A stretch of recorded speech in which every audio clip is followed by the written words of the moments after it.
تو اللہ آپ سے دنیا نہیں چھڑوانا چاہتا. اللہ کہتا ہے میں نے دی ہے, ان نعمتوں سے لطف اندوز ہو, مجھے یاد تو رکھو نا. اے اللہ تجھے کیسے یاد رکھیں؟ اب یہ بات میری اب بس آخری ہے, کیسے یاد رکھنا ہے, اچھا انسان کیسے بننا ہے؟ تو اللہ نے کہا پبلک سے مت پوچھو, بیگم سے مت پوچھو, ابا سے مت پوچھو, پڑوسیوں سے مت پوچھو, گوروں سے مت پوچھو, میں تمہیں بتاؤں گا. اچھا انسان بننے کے لیے سب سے پہلی چیز ہے ایک اللہ پر ایمان. جو لوگ کہتے ہیں کائنات خود بخود بنی ہے دھماکے کے نتیجے میں, اور انسان بن گیا, آنکھ ناک کان آٹومیٹیکلی بن گئے, اللہ کہتے ہیں دھماکہ ہوا ہوگا, اللہ نے اس کی نفی نہیں کی, بلکہ قرآن میں اشارے ملتے ہیں کہ ہم اس کائنات میں وسعت پیدا کر رہے ہیں. اس سے پتہ چلتا ہے کہ کائنات پہلے جڑی ہوئی تھی. اولم یر الذین کفروا ان السماوات والارض کانتا رتقا, اللہ فرماتے ہیں کافر دیکھتے نہیں ہے کہ زمین اور آسمان پہلے بند تھے, ففتقناہم, ہم نے ان کو ایک دم, فت کہتے ہیں ایک دم کسی چیز کو پھاڑ ڈالنا. لیکن یہ خود بخود نہیں ہوا بھائی, یہ دھماکے آٹومیٹیکلی نہیں ہوئے, یہ کسی ذات نے کیے ہیں. آنکھ خود نہیں بن سکتی, ڈیجیٹل کیمرہ جو انسانی آنکھ کی کاپی ہے وہ خود نہیں بنا, تو جو اصل ہے وہ خود کیسے بن گئی؟ تو پہلی بات آپ نے یہ اقرار کرنا ہے کہ یہ کائنات خود بخود نہیں بنی, کسی نے اس کو بنایا, کیونکہ بنانے والے کا انکار بہت بڑا جرم ہے, بہت بڑا جرم ہے. آپ اپنی جان چھڑا رہے ہو اللہ کے حکام سے. جب آپ نے کہہ دیا خود بخود بنی ہے, پھر حلال حرام کا کوئی کانسیپٹ رہے گا؟ پھر اللہ کیا چاہتا ہے, کن چیزوں سے خوش ہوتا ہے, کن چیزوں سے ناراض ہوتا ہے؟ آپ کہیں اللہ ہے ہی نہیں, یہ تو بہت بڑا جرم ہے. اللہ کہتا ہے بھائی میں نے بنایا ہے. دوسری بات, اللہ کیا کہتا ہے؟ اچھا انسان بننے کے لیے عقیدہ توحید. اللہ کہتا ہے میں ہوں, تو جو حق میرا ہے وہ مخلوق کو نہیں دینا, کسی پیغمبر کو بھی نہیں دینا وہ حق. وہ میرا حق کیا ہے؟ پکار کے لائق, عبادت کے لائق صرف میں ہوں. صرف یا اللہ مدد چلے گا, یا اللہ مدد کے علاوہ کوئی اور نعرہ اللہ قبول. جملہ کمپلیٹ کر دیا کرے کائنڈلی, یا ورنہ کسی ایئر ہوسٹس سے بیان کرواؤں گا. وہ اتنے کائنڈلی لگائے گی نا کہ سب مسلمان ہو جائیں گے. ہمارے وہ کائنڈلی میں وہ دم نہیں ہے نا, ہمیں اتنی تنخواہ نہیں مل رہی. اگر مجھے کوئی کہے مفتی صاحب بہت تمیز سے بیان کریں 1 کروڑ روپے ملیں گے, پھر دیکھو ذرا میری آواز بلند نہیں ہوگی. تو عقیدہ توحید پہ کمپرومائز نہیں کرو. اللہ کے بعد سب سے بڑا مقام پیغمبر کا ہے, مگر آپ مشکل کشا حاجت روا نہیں. کوئی قبر انسان کو نہیں کھلا سکتی, کوئی بزرگ انسان کو نہیں کھلا سکتے. تو دیکھو میرے پاس ایک فالج زدہ انسان کا فون آیا کہ میں علاج کراتے کراتے پریشان ہو گیا ہوں, علاج نہیں ہو رہا, مجھے کسی نے بتایا فلاں مزار پہ جانا ہے, وہاں بابا ہیں, وہ وہاں جاؤ گے تو ٹھیک ہو جاؤ گے. میں نے کہا میرے بھائی آپ کا آدھا دھڑ کام نہیں کر رہا, آپ ایک ایسے بابے کے پاس جا رہے ہو دن کے دونوں دھڑ کام نہیں کر رہے, تبھی تو وہ قبر میں ہے. ذرا سی انگلی بھی ہل رہی ہوتی تو لوگ ان کو دفن کرتے. میں نے کہا جس کے بیچارے کے دونوں دھڑ کام نہیں کر رہے, وہ تمہارا آدھا دھڑ کیسے, اس کو شکر ہے سمجھ میں آ گئی بات. اس نے کہا میں نہیں جا رہا. میں نے کہا مسجد ہے بھائی, اللہ سے مانگو جا کے. تو فلا تدعوا مع اللہ احدا, اللہ کہتے ہیں سردہ گاہیں اللہ کے لیے, اللہ کے ساتھ کسی اور کو مت پکارو. بہت بڑا جرم ہے, اس پہ بخشش نہیں ہے. اس سے آپ کی نظر میں جرم نہیں ہے نا, ہماری اور آپ کی نظر میں جرم نہیں ہے, اللہ کی نظر میں بہت بڑا جرم ہے کہ میرے ساتھ کسی کو شریک کر لیا. سب سے پہلے عقیدہ توحید, اس کے بعد عقیدہ رسالت. ہمارا یہ عقیدہ اجماعی عقیدہ, قرآن نے حدیث نے بیان کیا, محمد صلی اللہ علیہ وسلم لاسٹ میسنجر آف گاڈ ہیں, آپ کے بعد کوئی پیغمبر نہیں آئے گا. یہ طے شدہ حقیقت ہے. تیسری بات, یہ تو عقیدے کی بات ہو گئی. آخرت پہ عقیدہ, ہم مر کے ختم نہیں ہو جاتے, ہماری باڈی ختم ہوتی ہے.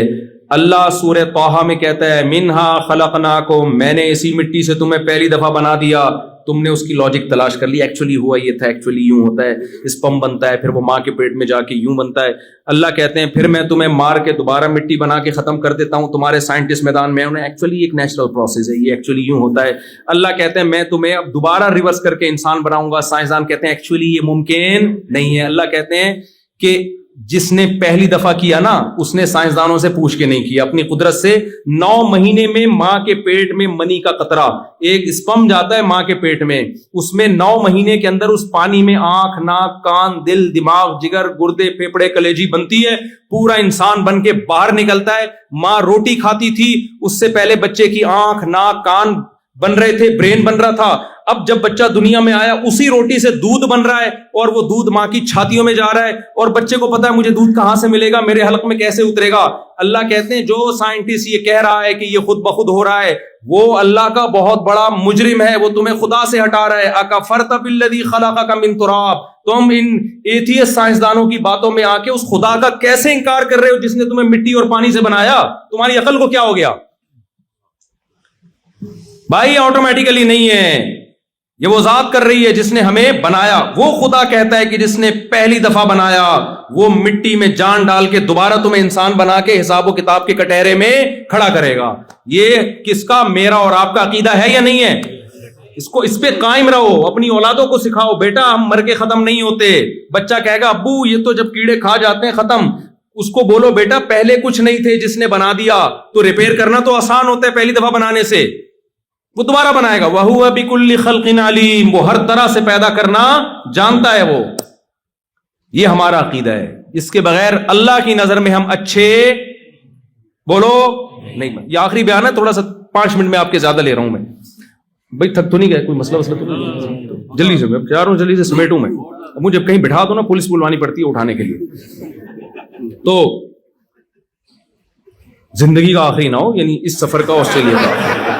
بعض دفعہ کلپ چلا دیتے ہیں مفتی صاحب کا آخری، تو اس کے بعد کیا ہونے والا ہے ان کے ساتھ.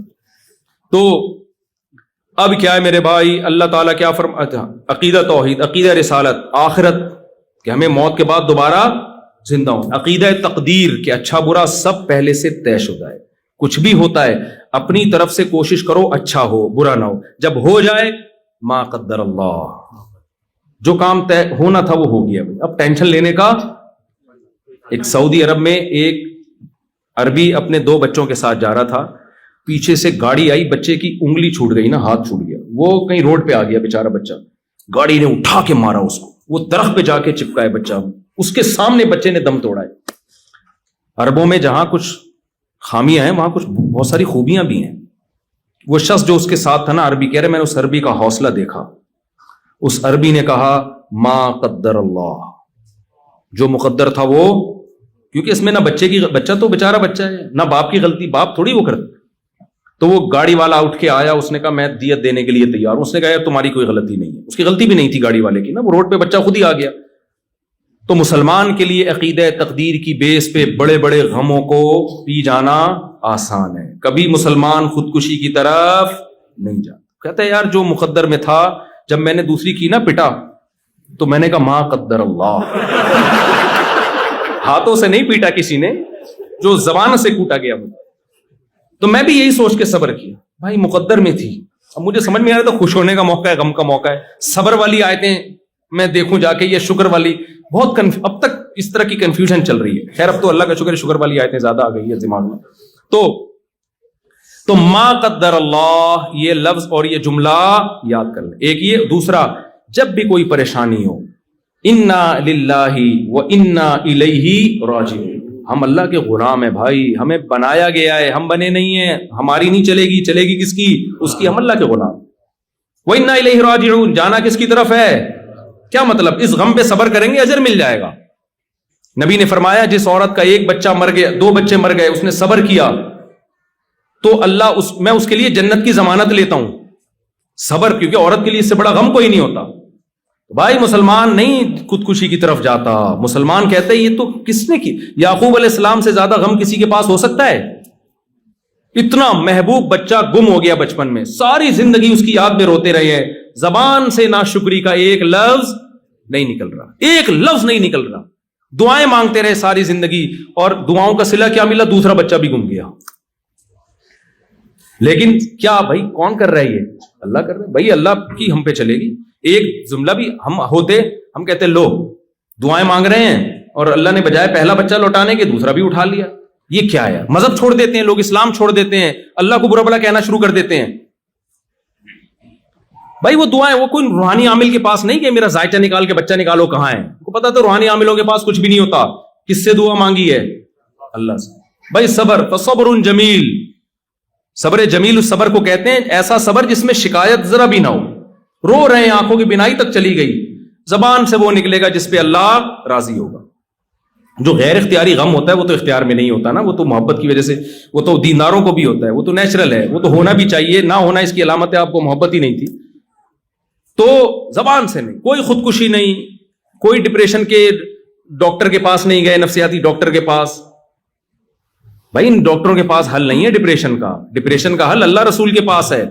تو آپ نے عقیدہ تقدیر پہ بولو مضبوط ہونا ہے، اس سے آپ کو اسٹریس سے نجات ملے گی، ڈپریشن سے نجات ملے گی۔ ہاں اپنی حماقتوں کی وجہ سے جو مصیبتیں آ رہی ہیں اس میں تقدیر کا عقیدہ سوچنے کی اجازت نہیں ہے، اس میں توبہ استغفار۔ آپ نے کوئی الٹے کام کرنا شروع، سست پڑے ہوئے ہیں، کاروبار نہیں ہے کیونکہ ہل نہیں رہے، نہ پڑھ رہے ہیں، اور جب فاقے پڑھنا شروع ہوئے تانے، یار اللہ نے میرے مقدر میں روزی نہیں لکھی ہوئی، بھائی تو آپ اپنا پورا کام کرو، پھر تقدیر کا عقیدہ ہے۔ آپ ہی پوستیوں کی طرح پڑے ہوئے ہو تو پھر نہیں ہوتا یہ۔ چوتھا کام اللہ نے جو سب سے زیادہ جس کو ویلیو دی ہے، جو اللہ کو مانتا ہے، قرآن میں جگہ جگہ عقیدہ توحید اور رسالت اور آخرت کے عقیدے اور تقدیر کے عقیدے کے بعد اللہ نے جس چیز کو سب سے زیادہ فوکس کیا ہے، نماز۔ یقیمون الصلاۃ، اللہ کہتے ہیں جو ہم پر ایمان رکھتے ہیں وہ نماز پڑھتے نہیں ہیں، قائم کرتے ہیں۔ پڑھنے اور قائم کرنے میں فرق ہے، ٹرخانے والی نماز پڑھی جاتی ہے، اور جو باقاعدہ جماعت کے ساتھ مسجد میں حاضری خشوع و خضوع کے ساتھ ہوتی ہے اس کو اقامت صلاۃ کہتے ہیں۔ جگہ جگہ قرآن اقامت صلاۃ کا حکم دیتا ہے، نماز پڑھنے کا حکم نہیں دیتا۔ بھائی اگر آپ مانتے ہو کہ اللہ نے ہمیں بنایا اور یہ نعمتیں اللہ نے ہمیں دی ہیں تو آپ کو 5 ٹائم مردوں کو مسجد میں حاضری دینی پڑے گی۔ آج سے عزم کرو، زمین آسمان ادھر سے ادھر ہو جائے، نماز ضائع نہیں۔ اللہ نے سفر میں آدھی کر دی ہے، قضا کرنے کی اجازت نہیں دی ہے۔ جہاز میں جب بیٹھو سفر میں، بھائی نماز کی ٹائم وضو کر کے بیٹھو، جہاز میں کھڑے ہو کے نماز پڑھنا فرض ہے، ممکن نہ ہو تو بیٹھ کے پڑھ لو احتیاطاً اس کو، کیونکہ فرض نماز کھڑے ہو کے ہوتی ہے، بیٹھ کے نہیں ہوتی فرض نماز۔ تو اب پڑھنے نہیں دیتے جہاز میں تو مجبوری ہے، قضا ہو رہی ہے تو پھر بیٹھ کے پڑھ لو، بہتر یہ ہے کہ اس کو پھر بعد میں لوٹا لو اس کو، لیکن قضا نہیں ہونے دینا کسی قیمت پہ۔ سمجھ میں آ رہی ہے بات؟ بعض علماء کہتے ہیں بہتر نہیں ہے، واجب ہے، اس کو لوٹانا پڑے گا آپ کو۔ خیر ابھی میں اس فقہی مسئلے کی بحث میں نہیں جاتا۔ تو کسی اگر نماز چھوڑنے کی اسلام میں کوئی گنجائش ہوتی تو میدان جنگ میں جب دشمن سے مقابلہ ہو رہا ہے، سفر بھی ہے جنگ بھی ہے، وہاں اللہ کہتے معاف ہے، نہ اللہ نے کہا نہیں۔ وَإِذَا كُنْتَ فِيهِمْ فَأَقَمْتَ لَهُمُ الصَّلَاةَ، اے نبی جب آپ ان میں موجود ہوں اور نماز کا ٹائم ہو جائے تو اس طرح سے نماز پڑھو، پورا طریقہ اللہ نے بتایا۔ پھر اللہ نے کہا اگر اتنا خوف ہے کہ گھوڑے سے اتر کے تم نے نیت باندھی تو تمہیں خوف ہے دشمن قتل کر دے گا، مجبوری میں پھر گھوڑے پہ بیٹھ کے نماز پڑھ لو، رخ قبلے کی طرف ہو۔ اللہ نے کہا اگر قبلے کی طرف رخ کر کے بھی خطرہ ہے کہ دشمن مار دے گا تو جہاں بھی رخ ہے، اَيْنَمَا تُوَلُّوا فَثَمَّ وَجْهُ اللَّهِ، جہاں رخ کرو گے وہاں اللہ ہے، تو تم وہیں جہاں بھی رخو وہیں منہ کر کے نماز پڑھ لو۔ اے اللہ تو ہمیں اتنی ٹینشن کیوں دے رہا ہے؟ سوال پیدا ہوتا ہے، جنگ کے بعد پڑھ لیں گے آرام سے۔ اللہ نے اگلی آیت میں فرمایا ان الصلاۃ کانت علی المؤمنین کتابا موقوتا۔ دیکھو اصل بات یہ میدان جنگ میں نماز کا حکم اس لیے دے رہے ہیں کہ صرف مسلمانوں پہ صرف نماز فرض نہیں ہے، مقررہ اوقات پہ فرض ہے۔ ٹائم چلا گیا تو نماز چلی گئی۔ لوگ آخر میں شام کو آ کے ساری نمازیں پڑھ رہے ہوتے ہیں، ایسا نہیں ہوتا بھائی، ہر نماز کا اپنا ایک بولو ٹائم، تو آپ اس ٹائم کی پابندی کرو۔ خواتین گھر میں نماز کا اہتمام کریں، جمعے میں الحمدللہ یہاں خواتین آتی ہیں نماز پڑھنے، جمعے میں مسجد میں آئے تاکہ مسجد سے ان کا رشتہ بولو نا مضبوط رہے۔ یہاں اگر خواتین مسجدوں میں نہیں آئیں تو ان کا رشتہ مسجد سے ٹوٹ جائے گا۔ اور عورت گھر میں بچوں کی تربیت کرتی ہے، آج کل تربیت اباؤں کے کنٹرول میں بہت کم ہے، ماؤں کا کنٹرول زیادہ ہے۔ ماں پردے دار ہوگی بچی پردہ کرے گی، ماں پردہ نہیں کرے گی بچیاں پردہ نہیں، وہ باپ کو بیوقوف سمجھنا شروع کر دیتی ہیں۔ تو خواتین کو اگر مسجد سے نہیں جوڑیں گے تو بڑا مسئلہ خراب ہو جائے گا۔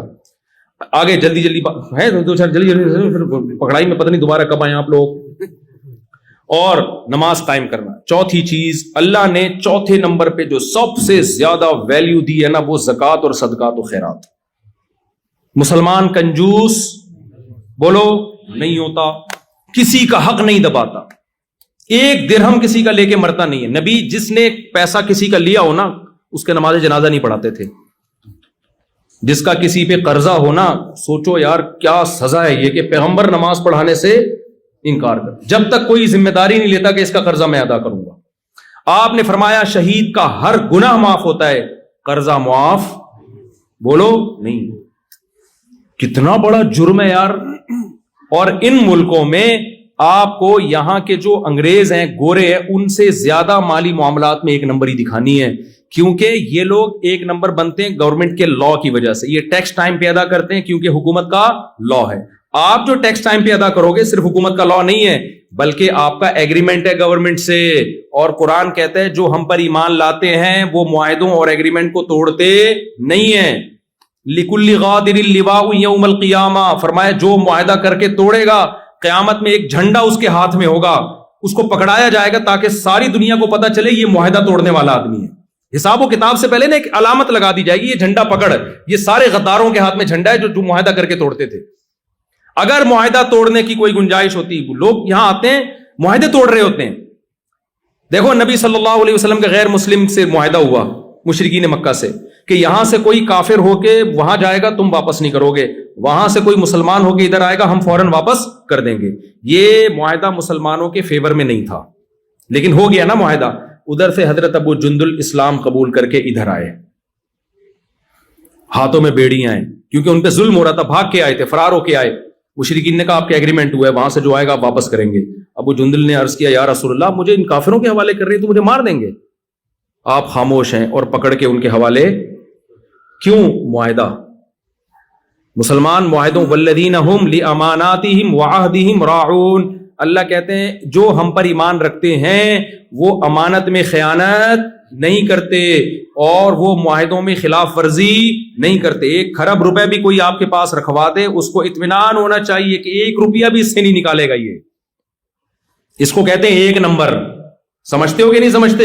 دیکھو ہمارے نبی صلی اللہ علیہ وسلم نے جب پہلی مرتبہ نبوت کا دعویٰ کیا تو آپ کے پاس 2 عمل تھے. ایک آپ کا کیریکٹر کہ آپ نے کبھی جھوٹ نہیں بولا، آپ نے کبھی امانت میں خیانت نہیں کی اور آپ نے کبھی کسی سے کیا ہوا ایگریمنٹ نہیں توڑا. یہ 3 عمل آپ کے پاس تھے. اور ایک عمل تھا آپ کی غار حرا کی عبادت. یہ بھی تھا کہ نہیں تھا؟ مشرکین کے پاس جب آپ نے نبوت کا اعلان کیا تو غار حرا کی عبادت کو پیش نہیں کیا. آپ نے فرمایا بتاؤ کیا تم نے مجھ سے کبھی جھوٹ سنا؟ انہوں نے کہا نہیں. یعنی آپ نے یہ ثابت کیا کہ میں صادق بھی ہوں اور امین بھی. اسی کو کیریکٹر کہتے ہیں نا. یار کیریکٹر لیس آدمی نہیں ہے، قابل اعتماد ہے، یعنی جھوٹ نہیں بولے گا اور 2 نمبری نہیں کرے گا. تو نبی نے اپنے کیریکٹر کو پیش کیا ہے. آپ جب یہاں غیر مسلم کے سامنے اسلام رکھو گے وہ آپ کے رمضان کو، آپ کے روزوں کو، آپ کی نماز، آپ کے حج عمرے کو نہیں دیکھے گا، وہ آپ کے کیریکٹر کو دیکھے گا کہ مالی لین دین میں کیسا ہے، لالچی تو نہیں ہے، ٹوپیاں کرانا تو نہیں جانتا، جھوٹ تو نہیں بولتا، معاہدوں کی خلاف ورزی تو نہیں کرتا. اگر اس میں آپ 1 نمبر ہوگے تو پھر آپ کی وہ حج اور نماز والی دعوت کو سنے گا. اس میں اگر آپ 1 نمبر نہیں ہیں تو پھر وہ آپ کی دعوت سننے کے لیے تیار نہیں ہوگا. کھوپڑی شریف میں بات آ رہی ہے کہ نہیں آ رہی ہے؟ قرآن نے عیسائیوں کی تعریف کی، یہودیوں کی بھی، کچھ یہودیوں عیسائیوں کی قرآن نے تعریف کی ہے. کیسے تعریف کی؟ وہاں بھی اللہ نے ان کے کریکٹر کی مثال دی ہے. فرمایا وَمِنْ أَهْلِ الْكِتَابِ مَنْ إِنْ تَأْمَنْهُ بِقِنْطَارٍ يُؤَدِّهِ إِلَيْكَ وَمِنْهُمْ مَنْ إِنْ تَأْمَنْهُ بِدِينَارٍ لَا يُؤَدِّي إِلَيْكَ. اہل کتاب میں یہودیوں اور عیسائیوں میں کچھ ایسے لوگ ہیں کہ تم ان کو 1 دینار، $1 بھی دے دو گے نا آج کی زبان میں، اعتماد کر کے وہ واپس نہیں کریں گے جب تک سر پہ کھڑے نہیں رہو گے. ایسے برے لوگ بھی ہیں. اللہ نے کہا ان یہود و نصارہ میں ایسے اچھے لوگ بھی ہیں، سونے کا پہاڑ بھی رکھوا دو گے وہ پورا پورا لوٹا دے گا جب مانگو گے. تو اللہ نے بھی کیریکٹر کو بنیاد بنایا ہے، اچھائی اور برائی. اور بھی چیزیں ہیں لیکن اس کی بڑی ویلیو ہے اسلام میں.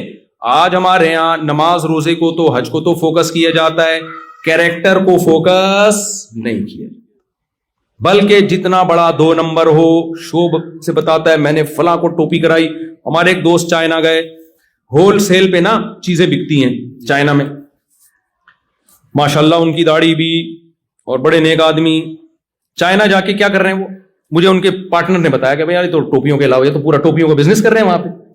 میں نے کہا کیا بزنس؟ انہوں نے کہا بھائی یہ کیا کرتے ہیں ہول سیل پہ نا، جیسے مارکیٹ ہے ہول سیل پہ یہ چیز، اس نے بتایا کہ یعنی میں آپ سے خریدوں گا ہول سیل پہ تو فی الحال آپ 1 دے دیں ٹیسٹ کرنے کے لیے، تو ہول سیل ریٹ پہ 1 چیز لیں گے، وہاں سے ہول سیل پہ 1 چیز، یہاں سے سب کو ٹوپیاں کرا کے ہول سیل ریٹ پر اتنا بڑا کنٹینر تیار کر لیا انہوں نے. بھائی آپ سب سے جھوٹ بول رہے، وہ اس بیس پہ دے رہا ہے کہ شاید کل مجھ سے خریدے گا تو مجھ سے خریدے گا، اور آپ 100 آدمیوں کو یہی ٹوپیاں کرا رہے ہو. تو کل آپ اس کو نماز روزے کی دعوت دو گے تو وہ کیا کہے گا، یار تو اپنی حرکتیں تو دیکھو، تم ہم سے جھوٹ بول رہے ہو. تو ٹوپیوں کا بزنس، اب اس کا ترجمہ پتہ نہیں مفتی خالد صاحب کیا کریں گے، یہ ان کی آزمائش، کہیں گے مجھے بڑی آزمائش میں ڈال دیا۔ تو بھائی مسلمان کیریکٹر کا 1 نمبر ہوتا ہے، 2 نمبر نہیں۔ آپ نے یہاں گورنمنٹ سے جو معاہدے کیے ہیں، آپ کو ان معاہدوں کو پورا کرنا پڑے گا۔ آپ کو اگر کوئی یہاں آفیسر رشوت لے کے بھی اللیگل کام کروا رہا ہے آپ سے، آپ اس کو بولو بھائی میں تجھے رشوت دے کے یہ غیر قانونی کام کر لوں گا، یہاں کی گورنمنٹ مجھے چھوڑ دے گی کیونکہ آفیسر کی پرمیشن سے کر رہا ہوں، ادھر کی جو آخرت والی گورنمنٹ ہے، جو اللہ ہے، وہ مجھے نہیں چھوڑے گا۔ اس لیے کائنڈلی یہ میرے مذہب کا حصہ ہے، میں کسی کے ساتھ ظلم اور ناجائز بولو نہیں کر سکتا۔ سمجھ میں آ رہی ہے بات؟ اس لیے آپ ٹائم پہ ٹیکس دے دیا کرو، آپ کا امیج گورنمنٹ کی نظر میں اچھا جائے گا کہ انڈیا، بنگلہ دیش اور پاکستان سے جو مسلمان آتے ہیں، انہوں نے ہم سے معاہدہ کیا تھا جب انہوں نے نیشنلٹی کے لیے یا رہنے کے لیے اپلائی کیا تھا، تو اس میں ان سے کچھ فارم پہ سائن لیے گئے تھے فری پھوکٹ میں، یہاں داخلہ یہ کسی کو اس بیس پہ یہاں انہوں نے گھسنے دیا کہ آپ کی جو آسٹریلیا کا وزیر اعظم ہے آپ کے خالو ہیں، وہ یہ میرے خالو ہیں، اس لیے میں یہاں اس سلسلے میں آنا چاہتا ہوں، صحیح ہے نا؟ اب آپ جب گھر میں بیگم کے پاس جاؤ نا تو آپ بولو میں اس سلسلے میں بیگم آپ سے ملاقات کے لیے حاضر ہوں کہ آپ میری وائف ہیں، ورنہ تو ٹائم دیتے نہیں نا آج کل لوگ بیویوں کو۔ تو آپ نے یہاں، کیونکہ ان کے لیے بہت بڑا مسئلہ ہے، میں یورپ میں گیا نا، وہاں پتا چلا کہ ٹیکس چوری کرنے میں الحمدللہ بہت بڑا ریکارڈ ہے۔ کس کا ہے یہ میں نہیں بتاؤں گا، پھر لوگ مجھے پاکستان میں تنگ کرتے ہیں کہ آپ ایسی باتیں کرتے ہو ہمارے خلاف۔ ٹیکس چوری کرنے میں، اور میرے بھائی وہاں اور یہاں میں کم از کم اتنا فرق تو ہے کہ یہاں آپ سے اگر ٹیکس لے رہے ہیں تو آپ کو وہ فائدے بھی تو دے رہے ہیں نا۔ یہ کیا بات ہے یار، فائدہ لیتے ہوئے آپ بھرپور طریقے سے فائدہ اٹھاتے ہو، اور دینے کی باری آتی ہے تو ڈنڈی مارتے ہو۔ ہانگ کانگ میں نے ایسے مسلمز دیکھے ہیں جو کیا کر رہے ہیں، اپنے آپ کو بے روزگار شو کر کے فری پھوکٹ کے پیڑے کھا رہے ہیں گورنمنٹ سے لے کے۔ یہاں بھی ایسے ہوں گے ماشاءاللہ، شاید بیان میں بھی ہوں، اللہ معاف فرمائے۔ اب توبہ کر لو بھائی۔ $3000 آسٹریلین گورنمنٹ دے رہی تھی بے روزگاروں کو، چھپڑ میں کاروبار چل رہا ہے، مزدوری چل رہی ہے، کام چل رہا ہے، اور ادھر سے کیا لے رہے ہیں؟ بے روزگاری کا الاؤنس لے رہے ہیں۔ کس قدر بے شرمی کی بات ہے۔ ایک حکومت تم پر احسان کر رہی ہے، احسان فراموشی کا تقاضا یہ ہے کہ تم چھپڑ میں وہاں سے کما بھی رہے ہو اور ادھر سے، یہ تو حرام خوری ہو گئی نا۔ اس سے بڑی بھیک کوئی ہو سکتی ہے؟ ہمارے نبی نے بغیر دھوکے کے بھیک مانگنے سے منع کیا ہے۔ ایک صحابی نبی کے پاس آئے، کچھ نہیں ہے، آپ نے فرمایا جاؤ گھر میں جو کچھ ہے لاؤ، بیچا، اس کو کلاڑی دی، ان صحابی نے لکڑیاں کاٹ کے لا کے بیچ کے بزنس شروع کیا۔ آپ نے فرمایا لوگوں کے سامنے ہاتھ پھیلانے سے بہتر ہے کیا کرو؟ کاروبار کرو۔ جب لوگوں کے سامنے ہاتھ پھیلانا، حالانکہ وہ دھوکہ دے کے نہیں پھیلا رہے تھے، واقعی غریب تھے وہ، آپ دھوکہ دے کے گورنمنٹ کے سامنے ہاتھ پھیلاؤ، یہ زیادہ برا ہے یا نہیں ہے؟ اور اس سے اسلام بدنام ہو رہا ہے، آپ کا کنٹری بدنام ہو رہا ہے، آپ کا ملک کا امیج۔ ہم حکمرانوں کو گالیاں دیتے ہیں یار ہمارا امیج خراب کر کے رکھا ہوا ہے، تو عوام نے کون سا اپنا امیج پاکستان کا بحال کر کے رکھا ہوا ہے؟ حکمرانوں نے اگر ہمارا امیج دنیا میں خراب کیا ہے تو عوام نے بھی اپنی حرکتوں سے خراب کیا ہے۔ یہ لوگ آپ کی نماز روزے کو نہیں دیکھیں گے، یہ آپ کے حج اور رمضان کی تراویح کو نہیں دیکھیں گے، یہ دیکھیں گے یہ لوگ ٹیکس ٹائم پہ جمع کراتے ہیں کہ نہیں کراتے، لا کو فالو کرتے ہیں کہ نہیں کرتے۔ اگر آپ کا امیج ان کے سامنے یہ چلا گیا کہ یار یہ لوگ ہمارے لیے خطرہ نہیں ہے، ملک کے امن و امان میں اور کرمنل ایکٹیویٹیز میں مبتلا نہیں ہے، تو یہ آپ کو اور زیادہ سہولتیں دیں گے۔ اور اگر آپ نے ان کے اگینسٹ چلنا شروع کر دیا، جائز کاموں میں بھی ان کی مخالفت کرنا شروع کر دی، تو بھائی صرف آپ بدنام نہیں ہوگے، آپ لوگوں کو اللہ کے راستے اور اسلام سے روکنے کا سبب اور ذریعہ بن جاؤ۔ تو اس لیے معاہدوں کی خلاف ورزی بولو مت کرو۔ آخری بات، بس سچی مچی کی آخری، سچی مچی کی آخری وہ یہ ہے کہ اسلام نے آپ کو نماز کا حکم دیا، خرچ کرنے کا حکم دیا، آپ نے لوگوں پہ بھی خرچ کرنا ہے، مسجد میں بھی خرچ کرنا ہے، دینی مدرسوں پہ بھی، غیر مسلموں پہ بھی خرچ کرنا ہے۔ آپ کو کوئی ضرورت مند، کل مجھے کسی نے بتایا، عالم ہے وہ، علماء عالم تو نہیں، علماء کے ساتھ بیٹھتے ہیں، ایک گورے کو ضرورت تھی، کہتے ہیں میں نے اتنا خرچ کیا اس کے اوپر، وہ بڑا حیران ہو رہا تھا۔ بھائی ہر ایک پہ خرچ کرو، انسان پہ خرچ کرو، آپ مسلمان کنجوس نہیں ہوتا۔ اور ایک آخری بات کہ دیکھو اسلام میں اور جو غیر مسلم اور مسلم میں ایک بڑا فرق پتہ ہے کیا ہے؟ اسلام یہ چاہتا ہے کہ آپ کے ریلیشن ہو، جبکہ جو غیر مسلم ہے نا وہ انفرادی زندگی کی طرف جا رہے ہیں. انڈیویجول لائف ہونی چاہیے ہر ایک کی. سمجھتے ہو کہ نہیں سمجھتے؟ یہ بہت اہم بات ہے اور واقعی آخری ہے کہ وہ ان کے ہاں ریلیشن کی کوئی ویلیو بولو نہیں. میں اپنا کماتا ہوں، تم اپنا کماتی ہو، اپنی چائے خود بناؤ، میں اپنی چائے خود بناؤں گا. اور ابا اماں کا جو سیٹ اپ چل رہا ہے مارکیٹ میں وہ کوئی بہت زیادہ قابل تعریف نہیں ہے. ابا ہوتے بھی ہیں، نہیں بھی ہوتے ہیں تو وہ ہونا نہ ہونا ابا کا کیا ہے، تقریباً برابر ہی ہے. اولڈ ہاؤس ٹھکانہ ہو سکتا ہے، کچھ لوگ گھر میں بھی رکھ لیتے ہیں. کوئی اتنا ویلیو نہیں ہے ان کے یہاں ان چیزوں کی. یہ ٹھیک ہے بھائی، ان کا مذہب ہے، جیسا ان کا مذہب ان کو کہتا ہے، ان کا کلچر کہتا ہے، چلتے رہیں. لیکن آپ یا تو ان کے کلچر کا کلمہ پڑھ لو یا اسلام کا کلمہ پڑھ لو. اسلام کا جب کلمہ پڑھو گے تو اسلام ریلیشن کا قائل ہے. خالق اور مخلوق کا مضبوط ریلیشن چاہتا ہے اسلام. آپ اللہ کو اپنی زندگی سے نہیں نکال سکتے. اس ریلیشن کے لیے اسلام نے کہا نماز پڑھو، حج کرو، زکوٰۃ دو، رمضان میں تراویح ہے، روزے ہیں اور صدقات و خیرات ہیں اللہ کی خاطر. یہ ساری ذکر اذکار ہے، یہ سب اللہ اور مخلوق کا ریلیشن درست کرنے کے لیے. پھر اللہ نے مخلوق کا آپس میں بھی ایک ریلیشن رکھا ہے. آپ اس ریلیشن سے دستبردار بولو نہیں. ان میں سب سے پہلے والدین، دادا دادی، نانا نانی. آپ ان کو اولڈ ہاؤس میں جمع نہیں کرا سکتے. دادا دادی، نانا نانی، ابا اماں غصے میں آپ کو ڈانٹتے ہیں، آپ غصے میں رپلائی نہیں کر سکتے. آپ نے ان کے سامنے اپنے بازوؤں کو ذلت سے جھکانا ہے، ایسا شو کرنا ہے میں غلام ہوں ان کا. یہ آپ کو کرنا پڑے گا اللہ کی خاطر. غصے کو پینا پڑے گا باپ اور ماں کے سامنے. پھر اللہ نے جو ریلیشن بنایا ہے، آپ کی محبت کا، آپ کے نرم لہجے کا ماں باپ کے بعد سب سے زیادہ مستحق آپ کی زوجہ ہے. نبی صلی اللہ علیہ وسلم نے فرمایا تم میں سب سے اچھے اخلاق اس کے سمجھے جائیں گے جو ایئر ہوسٹس ہے، نہ اس کے جو اپنی زوجہ کے ساتھ نرم لہجے میں بات کرتا ہے.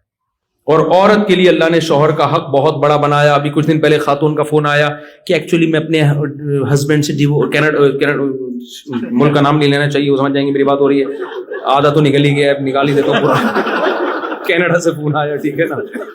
تو انہوں نے کہا کہ ایکچولی میں اپنے ہسبینڈ کے ساتھ نہیں رہنا چاہتی. وہ وجہ میں نے کہا کوئی وہ کورٹ سے خلا لے رہی. میں نے کہا کورٹ کا خلا اسلام کے اعتبار سے صحیح نہیں ہے.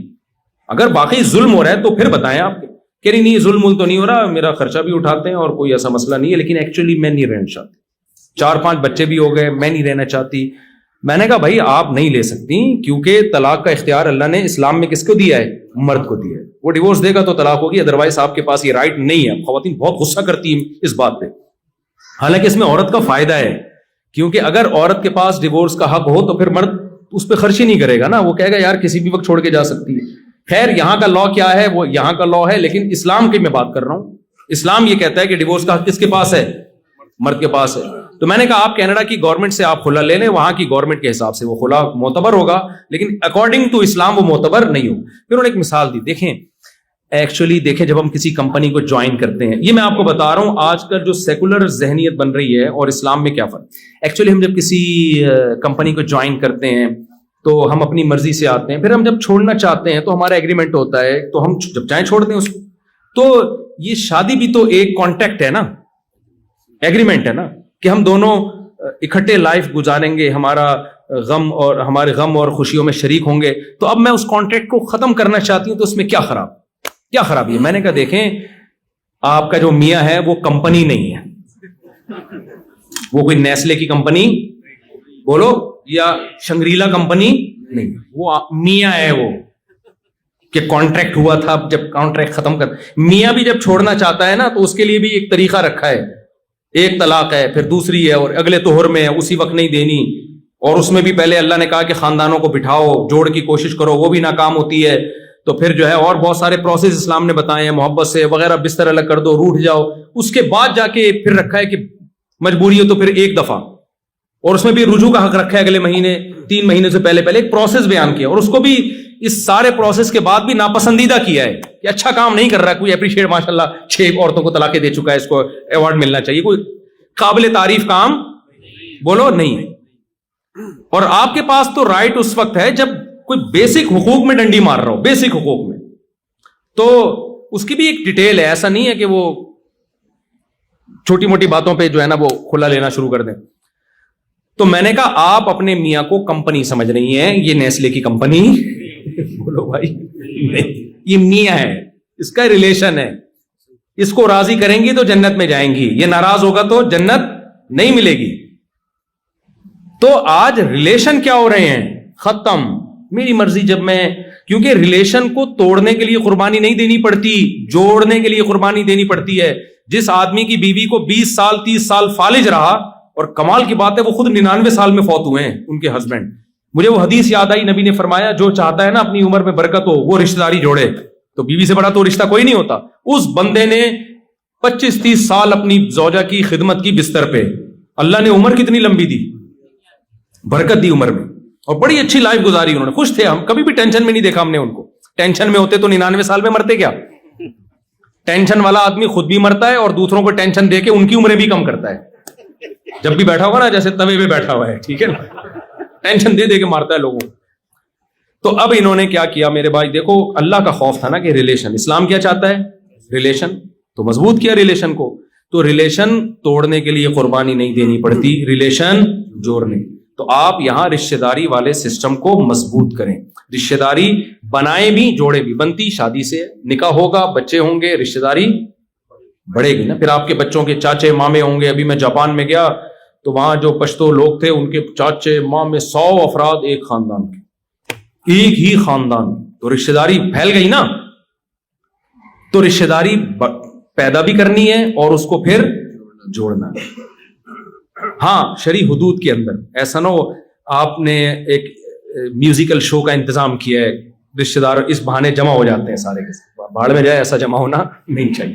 یا بے پردگی شروع ہو جائے کہ اپنی وائف کو ان کے اس کے ہسبینڈ سے ملا رہے ہیں اور اس کی وائف آپ سے ہا ہا ہو ہی کر کے مل رہی ہے تاکہ ہم ایک فیملی کی طرح. نہ بھائی, محرم نامحرم کا فرق اللہ نے رکھا ہے. اس محرم نامحرم کے فرق کے ساتھ رشتہ داری کو آپ کو جوڑنا پڑے گا, گیدرنگ کرنی پڑے گی, ایک دوسرے پہ خرچ کریں, ایک دوسرے کو دیکھیں, کوئی ضرورت تو نہیں ہے.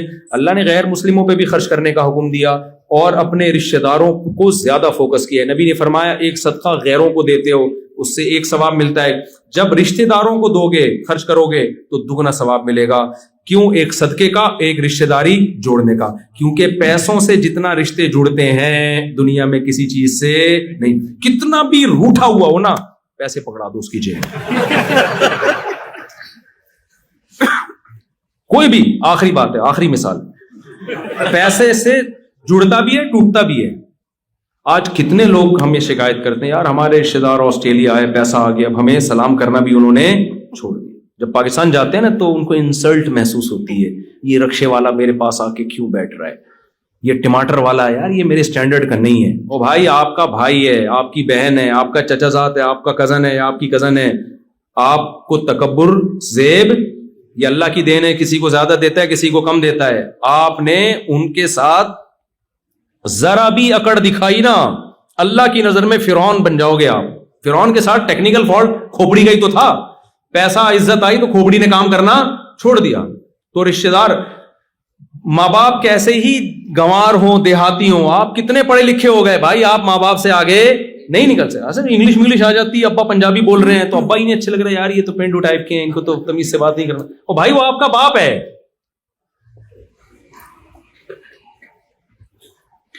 آپ کو اسی کے قدموں میں, جاہل باپ کے جاہل ماں کے قدموں میں ہی جنت تلاش کرنی پڑے گی, آپ اس سے آگے نہیں نکل سکتے. آپ کا بھائی ہے, آپ کی بہن ہے, آپ کے رشتہ دار ہیں. نبی نے فرمایا رشتہ داری توڑنے والا جنت میں نہیں جا سکتا. تو آپ کو ریلیشن کو جوڑنا پڑے گا, پیسوں کے ذریعے بھی, اخلاق کے ذریعے بھی. نبی نے فرمایا رشتہ داری جوڑنے والا وہ نہیں ہے کہ وہ تم سے جڑے تم بھی جڑو, یہ تو سب کر لیتے ہیں. فرمایا جو ٹوٹ رہا ہے اس کو بھی جوڑنے کی کوشش کرو. کس کی خاطر؟ اللہ کی خاطر. اصل میں یہ جو ماں باپ کا تذکرہ آتا ہے نا, تھوڑا سا میں تھوڑا کنٹرول سے باہر ہو جاتا ہوں.